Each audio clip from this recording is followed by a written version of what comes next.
Honourable health minister Sakina यतूस साहिबा से तो हमने अपने तरफ से जितने भी हमारी डिमांड्स थी रिगार्डिंग हॉस्पिटल, तो हमने अपने लेटर पैड पे वो उनको बिल्कुल मतलब हैंड टू हैंड थमाया।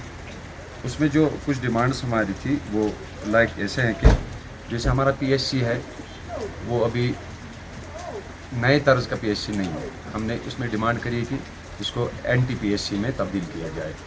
इसके अलावा यूएसजी का मसला है हमारे इस पीएचसी में, उसमें हमने कहा कि यूएसजी भी इंस्टॉल होनी चाहिए।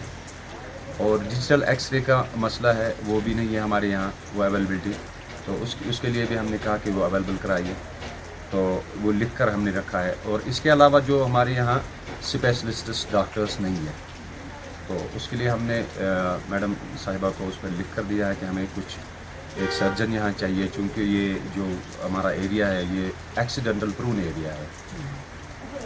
महीने में कम से कम 1-2 बार तो एक्सीडेंट होते ही रहते हैं, तो इसलिए हमने कहा कि हमें एक सर्जन भी यहाँ चाहिए। और सबसे बड़ी बात, हमारा जो ये पूरा एरिया है, एडजॉइंग एरिया, जितने भी हमारे यहाँ विलेजेस है, जैसे सोनमर्ग है, नीलग्राट है, सरबल है, शितकड़ी है, और इसके साथ एडजॉइंग एरियाज़ है।